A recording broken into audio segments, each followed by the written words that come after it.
Olá pessoal, tudo bem? Para quem não me conhece, eu me chamo Mônica e você está no meu canal literário O Próximo Livro é o Melhor. Hoje eu vou de resenha, tá bom? Não vou fazer algo muito detalhado, esmiuçado.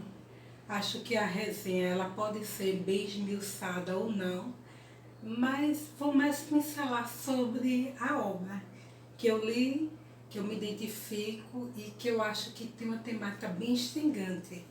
E o livro que eu vou trazer hoje é esse aqui, muito aclamado, Preconceito Linguístico, de Marcos Bagno. Primeiro vou começar pelo nome do autor. Eu pronuncio Marcos Bagno, mas eu sei que não é Bagno, é Bagno, algo assim, não tenho certeza. Mas eu sei que já a pronúncia do autor já não é tão óbvia como está escrito no papelzinho. Acho esse livro primoroso. Já tinha visto falar, mas quando eu tive a oportunidade de lê-lo, na minha cabeça houve aquela explosão. Digo isso porque eu acho que quando a gente se propõe a estudar, gosta de ler, gosta de palestra, gosta desse universo literário, a gente acaba adquirindo, de uma certa maneira, alguns preconceitos em relação à própria língua, ou até mesmo discriminação. E eu acho que esse livro dele, Preconceito Linguístico, que ele já é instigante, porque coloca assim na capa, né? Essas figuras que, na minha ótica, é o nordestino, o típico pernambucano do século passado que vem lá do interior do Nordeste, né, de Pernambuco, ou até o mais sofrido aqui das palafitas da nossa capital, né? Para quem não conhece, Recife é uma região litorânea. Mas na verdade isso aqui são os sogros dele. E é bem ousado essa capa, eu acho, quando ele fala sobre isso, porque foi uma homenagem que ele quis fazer aos sogros. Esse livro, ele trata basicamente de processos linguísticos, né? Que é aquela parte realmente da preocupação da fala e não necessariamente da escrita, né? Que a gente chama de letramento. Uma pessoa, em qualquer parte do mundo, ela vai falar um idioma, uma língua, sem necessariamente ela ter o domínio da escrita, da norma culta. E a linguística, ela se propõe a esse estudo, né? A norma culta, ela versa sobre uma coisa, ela tem um padrão X para ser obedecido. Mas a linguística e a maneira que nós falamos, ela não necessariamente obedece essa regra, porque ela tem suas variações. E eu quero começar lendo um trechinho. Eu não separei muitos trechos, porque a obra é maravilhosa e tem muita coisa que eu gostaria de citar. Mas aí o tempo também não vai ser hábil se eu fizer isso. Então eu vou começar com esse trechinho inicial, nas primeiras palavras, que ele fala assim. Usando essas duas afirmações como os termos de um silogismo, mais um presente que ganhamos de Aristóteles. Chegamos à conclusão de que tratar da língua é tratar de um tema político, já que também é tratar de seres humanos. Por isso o leitor e a leitora não deverão se espantar com um tom marcadamente politizado de muitas de minhas afirmações. É proposital, aliás, é inevitável. E realmente falar é uma atitude política, né? Dizer o seu discurso, sua dialógica, o seu universo é muito significativo, né? Tem uma escritora, Magda Soares, que ela fala um pouco sobre o letramento. E é engraçado que no aspecto do letramento, a pessoa ela faz uma leitura de mundo, mesmo que ela não seja totalmente alfabetizada.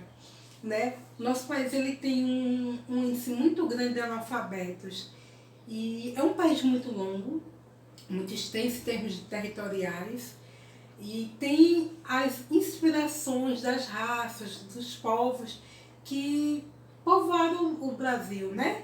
Nós temos basicamente 3 tipos de raças predominantes. Eu falo no sentido de origem, que é a ameríndia, a africana e o português, né, europeu. E isso deixou a gente com muito resquício e muita coisa.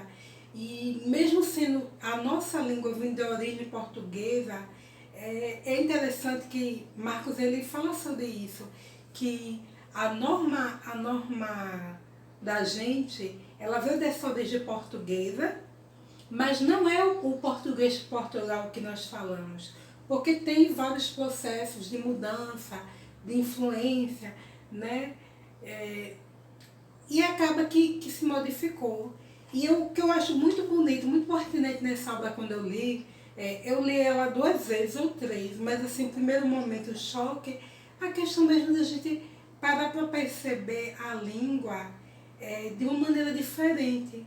Não simplesmente como um molde que tem um padrão X e pronto.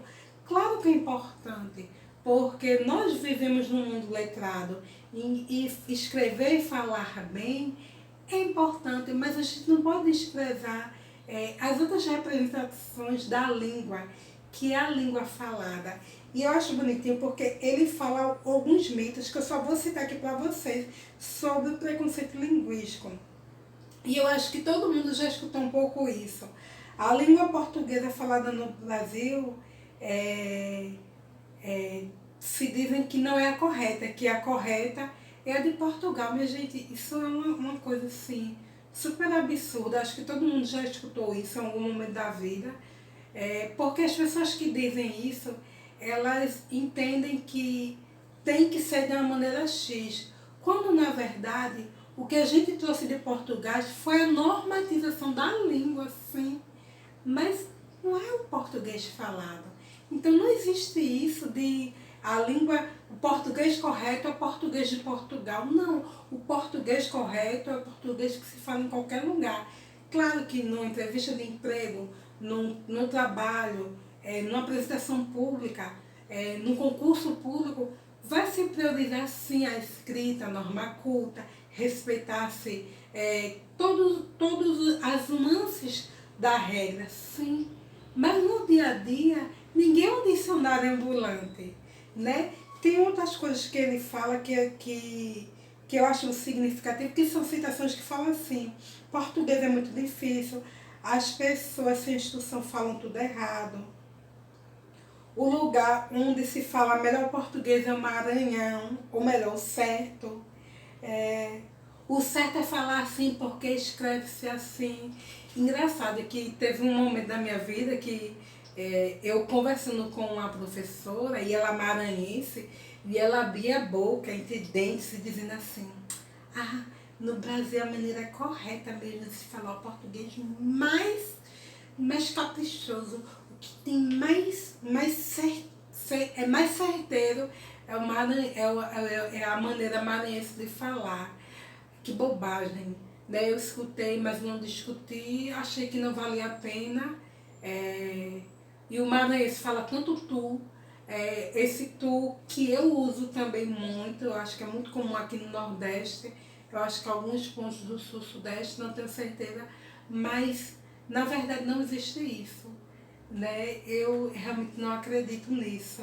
E acho triste quando a gente pensa que um professor, ele tem uma visão tão limitada desse processo da língua.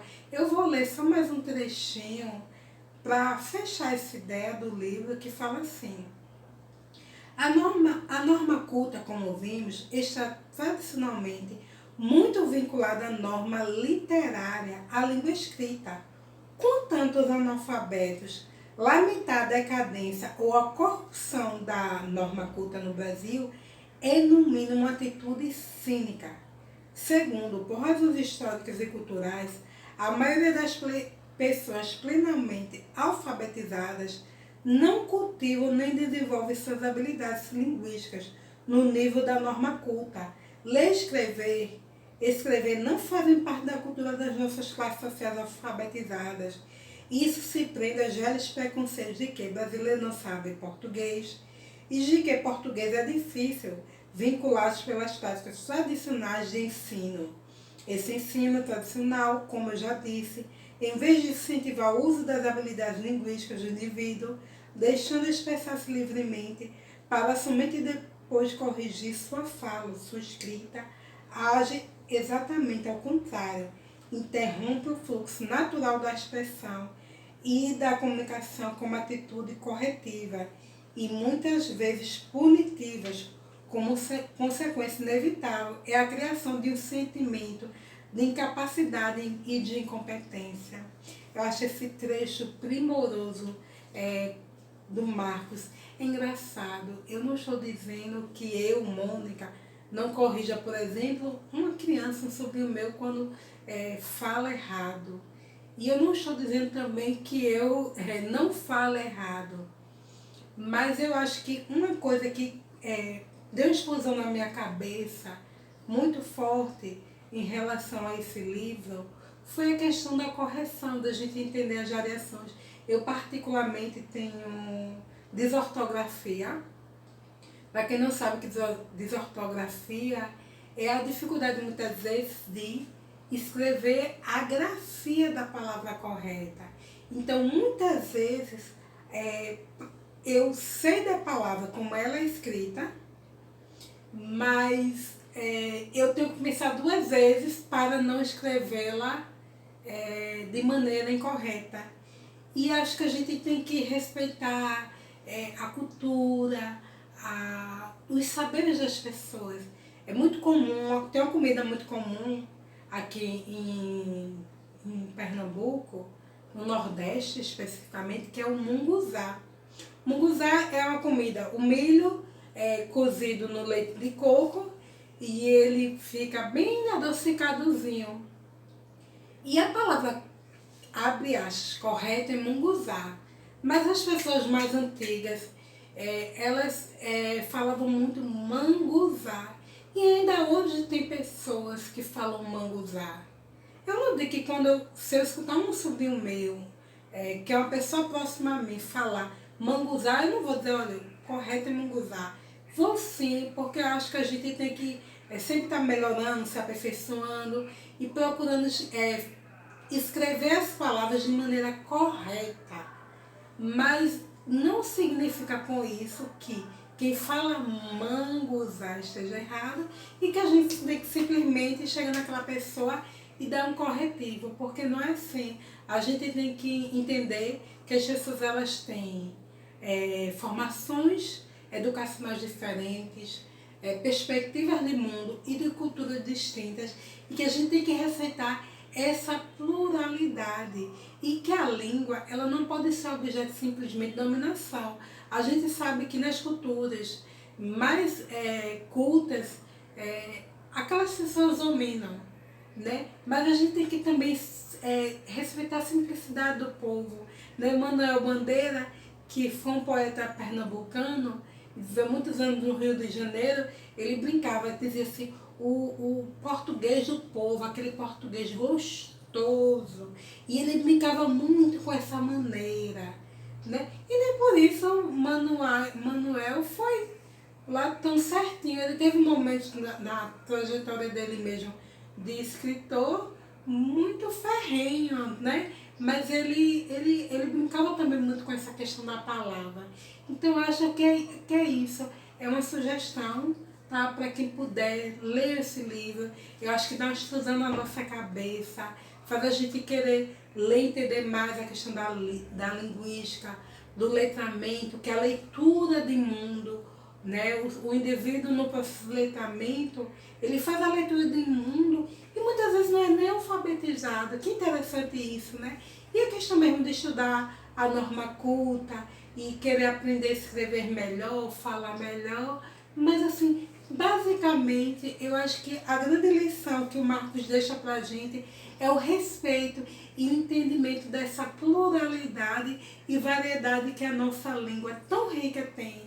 E a gente quer dar esse tabu de que Muitas vezes a gente aprendeu na escola mesmo, escutando a português é muito difícil. Toda língua ela tem sua dificuldade. Eu, particularmente, sendo brasileira e leitora voraz, eu tenho muita dificuldade com pronúncias de algumas palavras. E tenho muita dificuldade com o idioma estrangeiro. Eu sou aquela pessoa horrível em inglês, que sempre pronuncia as palavras diferente do que se deveria. E nem é uma língua que me atrai. O que me atrai é o francês. E mesmo com todas as minhas dificuldades, eu quero aprender. E estou estudando francês e quero, e eu acho que é isso.